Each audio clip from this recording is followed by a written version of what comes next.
电脑已经没有反应了，没有任何的反应，按电源键不会启动了，各种指示灯也全都不亮了，只能拆开修了。线拔了啊，很明显，电源键就这两根线会显示 JLP1，就这地方 JLP1，很多人是拔下来再插不回去的，插回去要花很长时间来分辨。测试什么东西？测试抛尾键，我直接短路第6和第8个针脚，机器人转起来，那就是抛尾键的按键或者连接线的问题，小问题。好，我们现在来试一下，我先把电源开开啊，开了，看得到。然后我现在呢，已经是把 CPU 的电源，SATA 的电源，包括这个 EVGA 电源全部拔掉了。拔掉以后干什么？来，我们先看啊，在这个地方短路10秒、几秒都可以，碰一下就行，就短接一下。但没有反应，没有反应说明什么？不是电源键的事情，也不是电源键连线的事情。然后我们现在做一个动作，就做什么东西呢？就是把这个主板电源给拔掉，这个拔下来干什么？拔下来强行启动电源来测试电源是不是好。但做这些事情的时候，电源线一定是要拔掉的，而不是说把开关关掉就可以。这是有卡扣的，这边是有卡扣，卡扣捏下去，要捏到位，然后拔。拔这个电源的时候是有讲究的，可以纵向的轻轻摇，不要横向的摇，横向摇就会把主板拔坏。好，拔下来了，这么长一排呢。那怎么启动这个电源呢？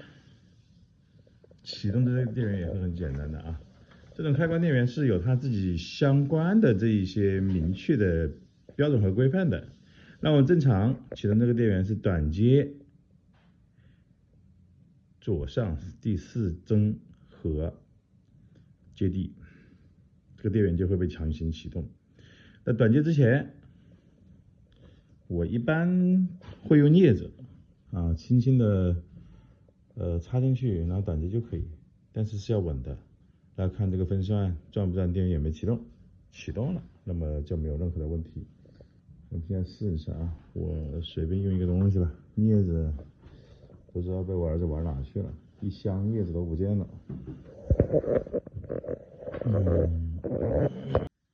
看到没有啊？我现在第4针、第6针搁短接了，第4针、第5针短接了啊。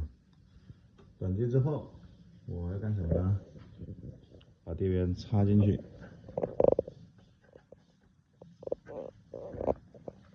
开关打开，我们来听这个声音啊，看不见，可以仔细听这个声音。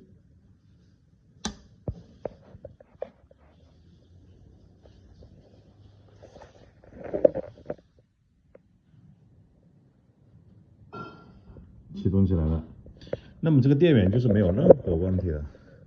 问题是在哪里呢？主板坏了，毋庸置疑的主板坏了啊。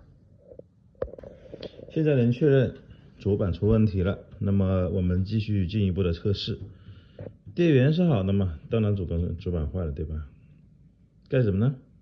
我们把这个电源部分的这线都已经拔过了 ，CPU 的电源，EVGA 的电源，包括这个 SATA 的电源，我们都已经拔掉了，只剩下什么东西呢？我们现在要把这个电源给插上去，主板的这个电源要插上去啊，然后把 CPU 的电源拔掉，主板上 CPU 的电源拔掉。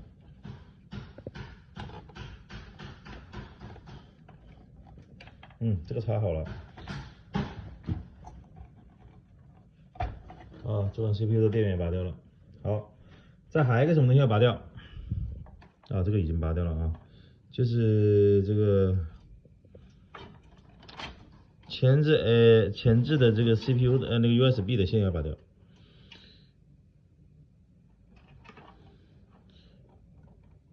拔掉以后，我们再来做这个短路的这个测试。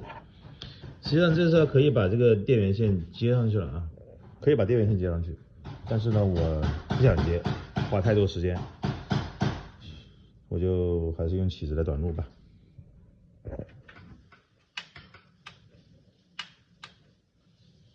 开了，依然是68针啊，68针短路，没有任何的反应。因为它如果说能够开机的话，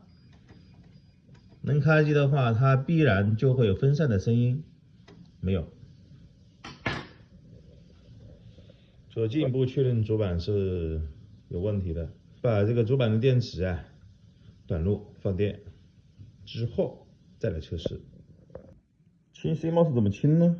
我们把这个主板的电池下掉，已经下掉了啊。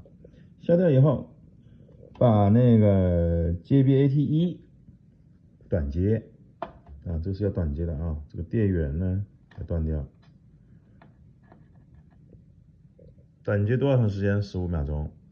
电池下掉5分钟也可以。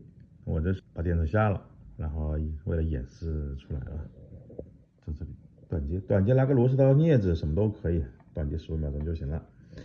本来应该有短接帽，但这边没有，这个机器上面没有，没有就没有吧，就拿螺丝刀就可以。短接之后，咱们干什么呢？把电池安装回去。当然，短接的方式最好是什么样的呢？就是不需要下电池，短接，开 power 键，如果 OK 就 OK 了。因为我把这个 power 的这个线给拆了，拆了之后我直接电池下掉比较靠谱了。我们现在呢就把这个电池啊装回去，啊，装好了就啪一响，这个时候是没有什么问题的啊，这已经装好了。我们现在来再做第2次测试，试一下能不能开机。准备好了啊，我们把这个电源插上了，然后再把这个电源开关已经打开了。600帧短路是没有反应的，这个主板已经坏掉了，完全坏了。所以我们通过一系列的测试，确认这个主板坏了，把主板换掉。主板非常便宜，找个2手主板把它换上。